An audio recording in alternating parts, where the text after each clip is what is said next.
मैं इस मंच से एक बात बोलना चाहती हूँ। आज से 6-7 महीना पहले मनोज मेरे पास ब्लैक कॉफी लेकर आए थे और उस समय मेरे सिर में बहुत दर्द हो रहा था डिहाइड्रेशन की वजह से। सुबह में एक आध सर्जरी आ गई थी इमरजेंसी, तो मैं बिना ब्रेकफास्ट के आ गई थी। इसने तुरंत पैकेट खोला और बोला कि मैम आप इसको पी के देखिए, और सचमुच में विदिन 5 मिनट्स कोई चमत्कार हो गया। मेरा सिर का दर्द कहाँ गायब हो गया मुझे नहीं मालूम। फिर मनोज को मैंने बुला के कहा कि भाई वो कॉफी जो तुम लाए थे, मैंने उसको देखा भी नहीं था कि उसमें डिएक्शन लिखा हुआ। फिर मैंने उसको बोला कि जो तुम कॉफी लेके आए थे भैया एक पैकेट दे जाओ, हमें तो ये बराबर जरूरत पड़ेगी। वो ला के दिया। उसके 2 महीने के बाद उसमें से मैंने बीच में जब मुझे सिर दर्द होता था तो मैं निकाल के पी लेती थी। तब मुझे पता चल गया था कि ये डिएक्शन था। तो मैं नवंबर में दिल्ली गई तो मेरे पास 20 उसमें से कुछ पड़ा हुआ था। मेरा बेटा MBA कर रहा है, तो मैं उसके लिए लेती गई कि वो हो सकता है कभी रात में पढ़ते पढ़ते थक जाए तो उसको यूज करेगा तो फ्रेश लगेगा। उसने मुझे फोन करके बोला कि मम्मी ये कॉफी बहुत अच्छा है। तो अभी हाल में मनोज हमारे पास आया था तो हमने इनको बताया कि बाबू कह रहा था कि कॉफी बहुत अच्छा है। अच्छा, उसके कुछ दिन बाद 8 जनवरी को मेरी मदर बहुत जबरदस्त ठंडा लगने से कोल्ड स्ट्रेस की शिकार हो गई। उसको हेरिटेज में हम लोग एडमिट किए। मल्टी सिस्टम फेलियर में मेरी माँ चली गई थी। उसको पहले से लिवर सिरोसिस था, दवाइयाँ चल रही थी, और वहां जाने के बाद किडनी भी उसका बॉर्डर लाइन पे आ गया था। और उसको आईसीयू में हम लोगों ने 5 दिन रखा था और बिल्कुल हमारी सांस ऊपर नीचे होती थी, पता नहीं ये रहेगी कि नहीं रहेगी। 6 महीना पहले मैंने अपने फादर को खोया। 13 जून मनोज ने गायनोडर्मा मुझे दिया जबरदस्ती। 18 तारीख को मैम आप इसको पिलाइए। मैंने अपनी माँ को अपने घर में किसी को नहीं बोला, पिलाना शुरू किया। 72 घंटे के अंदर मेरी माँ जो बिस्तर पे टॉयलेट करती थी मुझे ही करना पड़ता था क्योंकि यहाँ नर्सेज मिलती नहीं है जल्दी नाइट। 72 घंटे बाद मैंने देखा मेरी माँ रात में उठ के खुद से बैठ गई है।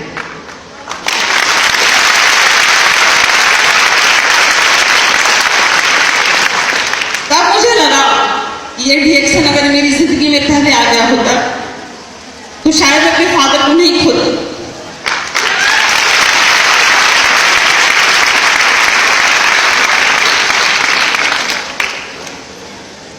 23 साल से मैं प्रैक्टिस कर रही हूँ गायनी का। मेरे फादर ने मुझे पढ़ाने में बहुत पैसे लगाए और उस पैसे को सुनने में समाज से मैंने भी बहुत पैसे लिए हैं और एक अच्छी अपनी स्टेटस बनाई है। पर इस रिएक्शन में जुड़ने के बाद मुझे ऐसा लग रहा है कि मुझे समाज को बहुत कुछ वापस देना है। हम डॉक्टर्स, हमारी जो कम्युनिटी है ये पैसा बनाने में लगी रहती है कि हम किस तरह से लोगों को बेवकूफ बना के पैसा ले लें। हालांकि ये मेरे संस्कार में नहीं है, लेकिन कभी कभी कोई बहुत चालाकी करता है तो हमें भी उस तरह का थोड़ा करना पड़ जाता है। लेकिन आज के बाद मैं एक कसम खाती हूँ, कभी दिमाग में ये बात भी नहीं आनी चाहिए किसी भी डॉक्टर को कि अगला जो मरीज आपके सामने इतने कष्ट में आता है उसको चीट करने का सोचिए आप। इस मंच से एज अ डॉक्टर मैं स्पाइरुलिना और गायनोडर्मा दोनों के बारे में कुछ बोलना चाहूंगी। स्पाइरुलिना यूनिसेल्यूलर है और हमारी पूरी बॉडी सेल से बनी हुई है। आपके बोन्स, आपके हेयर, आपकी स्किन, आपके सारे ऑर्गन एक सेल मिलके एक ऑर्गन बनते हैं। क्योंकि स्पाइरुलिना यूनिसेल्यूलर है, इसका जो सेल वॉल है वो बहुत पतला है और हमारा जो सेल होता है उसका जो आउटर मेम्ब्रेन, उसकी जो सीमा होती है उसमें एक छोटा छेद होगा, उसको बोलते हैं साइटोप्लाज्मिक पोर्स। उसमें से ये घुसने में बहुत कामयाब हो जाता है आराम से।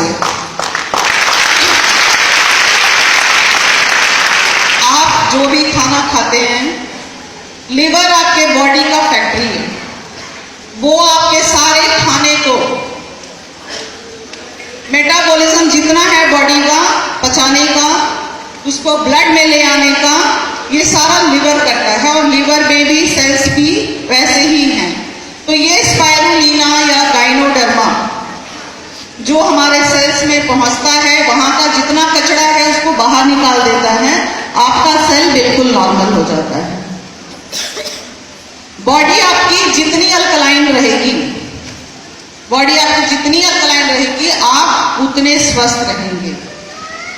अल्कलाइन बॉडी के लिए फूड में क्या है हमारे यहाँ इंडियन पेरेंट्स में?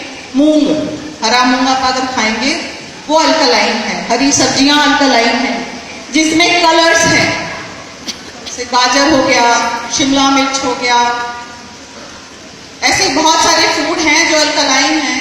लेकिन उस अल्कलाइन पीएच को पहुंचने के लिए आपको आधा केजी मूंग खाना पड़ेगा, जो कि प्रैक्टिकली संभव नहीं है। लेकिन अगर स्पाइरुलिना का 3 से 5 ग्राम खा लेते हैं, आपकी पूरी बॉडी अल्कलाइन हो जाएगी। कोई भी micro organism,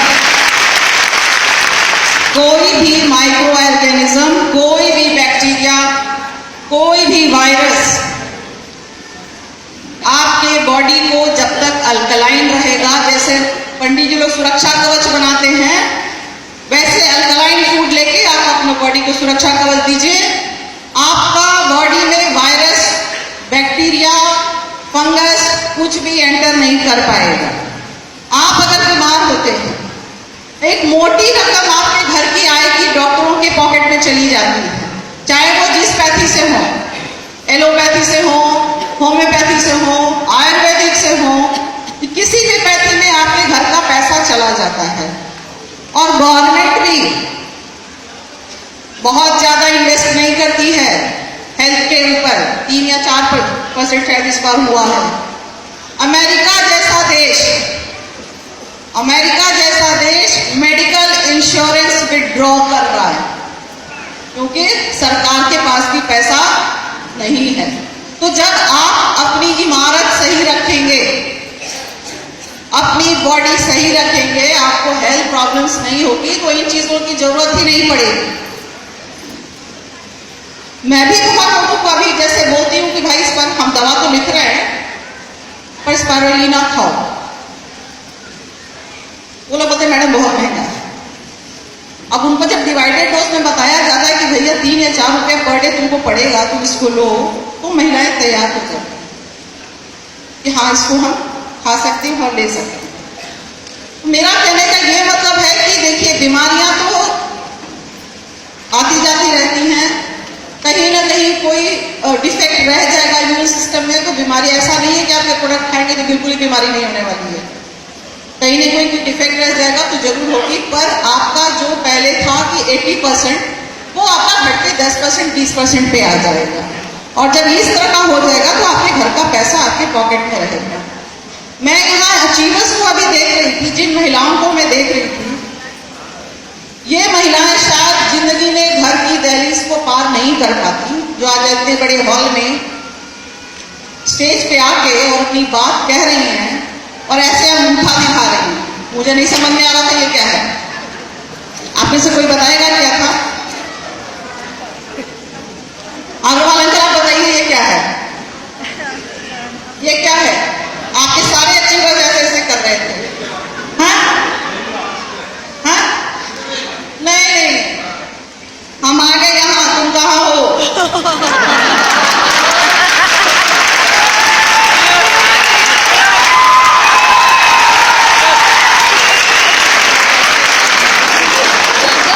level of confidence उन औरतों का मैं देख रही थी, जो एक तो क्या नाम है, दीना, क्या नाम इसका,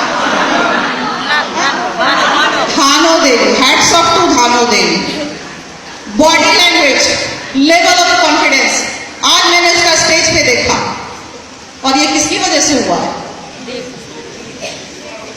डिएक्शन। ये मैं ऐसे डॉक्टर ने डिएक्शन का बहुत ज्यादा, शायद मुझे बहुत पैसे की जरूरत नहीं पड़ेगी इसमें, पर जो लोग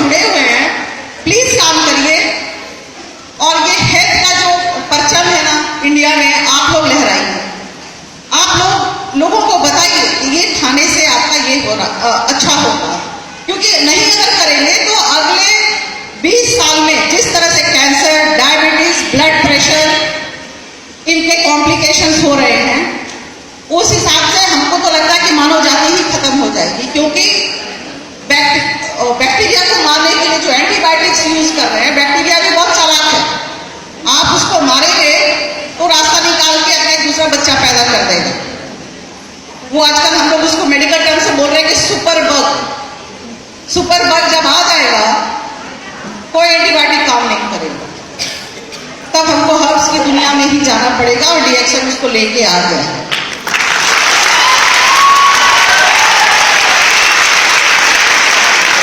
तीसरी बात मैं बोलना चाहूंगी, मैं यहां तब से बैठ कर लोगों देख रही थी। आप में से किसी ने इस लोगों को देखा है ध्यान से? यहां बहुत लोग शिव जी को जल चढ़ाते हैं। शिव जी का 3 त्रिशूल है? लग रहा है ना? एक मारेगा नहीं सुनेगा, दूसरा तीसरा बगल से खड़ा है। जाओगे कहां बीमारी के लिए?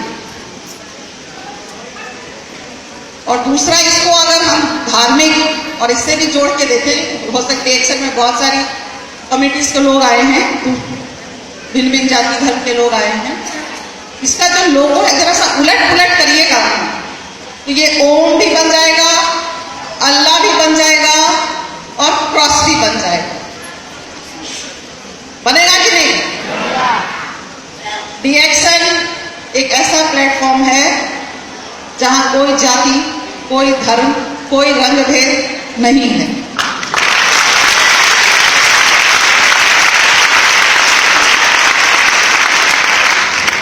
एंड लास्ट में my thanks to Agarwal uncle बोलूं, भैया बोलूं, मुझे नहीं समझ में आ रहा है। Thank you ma'am, thank you. जोरदार तालियां।